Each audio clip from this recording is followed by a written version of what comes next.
Hey people on YouTube land, Zach Hall here, and I wanted to bring you guys a video series that we're going to start, which is which Bible should I choose, and not necessarily talking about translation, but rather what type of format of Bible should you choose and what would be best for you. And so in this first video, in this first clip, or as part of the series, we're going to look at Thinline Bibles, the pros and cons of Thinlines, and kind of a comparison between them and other formats such as large print, wide margin, and all of that. Now, I won't be comparing the thin lines to that, but we'll be talking over the advantages of it. So getting into this, let's talk about thin lines. So here I have a stack of thin lines. On the top there I have a Thomas Nelson. The blue one there you see is a MEV thin line.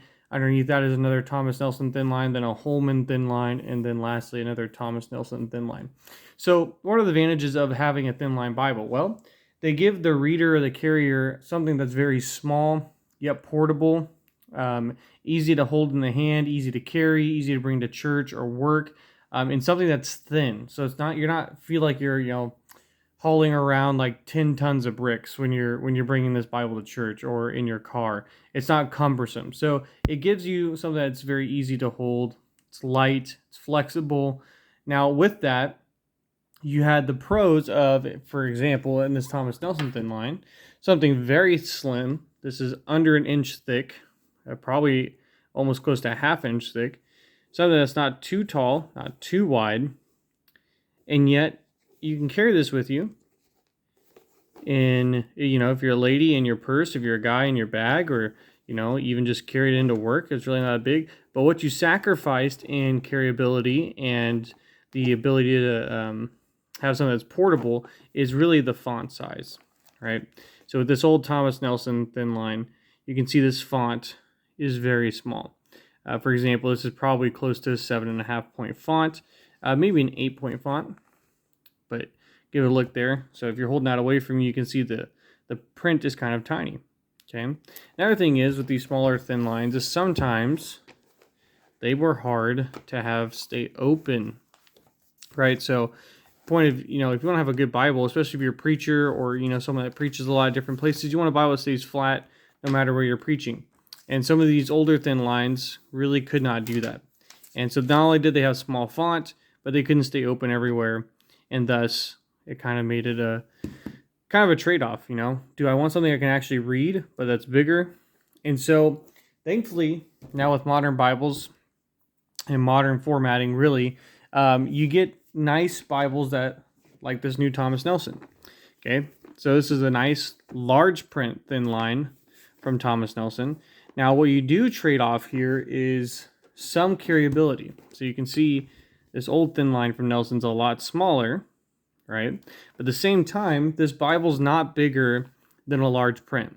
This is a very manageable size to hold and carry, and this is yet still about 1 inch thick. But what you do get now is a very nice 10-point font that's very easy to read, dark, line matched. We'll even show you the red here in the New Testament. Okay. Something that looks really nice. You get 2 ribbon markers. And something that's still thin can fit in your bag, purse, or, backpack. You can tote it around. It's not going to be heavy or cumbersome. Something you can pull out anytime and talk to somebody about the scriptures with. And you don't have to sacrifice now for a large print. You don't have to carry around a 3-inch thick Bible that's, 12 like a foot long and 9 or 10 inches wide. You can have a nice portable large print thin line. So some of the pros of these, again, are that they're thin, they're portable, they don't weigh a ton, they can be brought pretty much anywhere. Some of the cons were the fonts can be quite small. So I'll show you, still the fonts can be small in thin lines, especially when you get reference editions. This is the Holman Ultra Thin Reference Bible. And this is a beautiful Bible, very manageable size to carry. Again, we'll give you an idea compared to a Thomas Nelson large print. So you can see it's a little bit not as wide, and it's not quite as tall. But it is a little bit thicker, not too bad. So this comes in about 1 inch thick on the dot. And what you get in here is you get references with a decent size font. So you get an 8-point font with references. And you can see you can get a nice margin around to the Bible so that it enhances the reading experience. So again, something that's nice and small. And the advantage of these newer ones is that with the technology of sewn bindings and lay flat bindings, you get something that can lay flat from Genesis to Revelation. Now I think this one still might have a problem up here in the front, laying flat in Genesis. Yeah, a little bit. So you see, that's the trade-off sometimes, is that if you're laying this out to study, it doesn't quite want to stay open in Genesis. Now you don't have problems with that with a large print. Then also you get these nice formats here, the MEV. So if you have modern translation or you're looking for a modern translation, again, I prefer a TR translation, Textus Receptus, so I really prefer the King James or the MEV. But what you get with the modern editions, at least, is a modern typesetting. So you get something that's very manageable to carry. So we'll compare this MEV to this Holman Ultra Thin, and you can see they're pretty much the same footprint, except the MEV is probably like half the thickness of the Holman Ultra Thin. So it's a very thin Bible.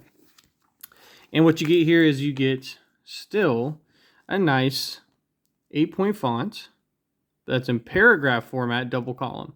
So this allows the Bible to be smaller. When you can fit it into a paragraph format, that means there's less verses per, or excuse me, there's more verses per page, which means it takes up less pages. So you don't have to have as many pages to print on for the Bible. So that means you can make the Bible actually thinner. And this is a reference edition.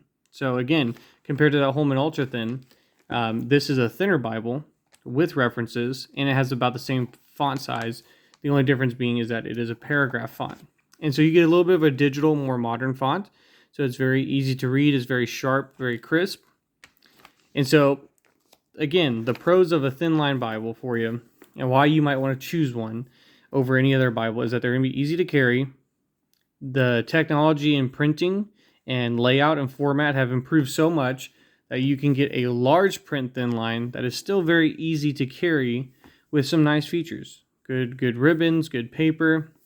So you don't have to sacrifice anymore when you get a Thinline on readability or the fact of the Bible staying open. You can get a larger format Thinline that does stay open, or you can go with a very portable Thinline that has a slightly smaller font, but it's going to be easy to take everywhere. So it kind of depends on your lifestyle. What are you doing? Are you an outdoorsman? Are you someone that likes to hike? Are you someone that leaves the house a ton? Are you a traveling minister, an evangelist, where you're going to be out preaching a ton?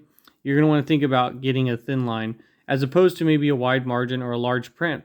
And we'll talk about the pros and cons of those later, but the disadvantages of those is that they're normally too big, too cumbersome.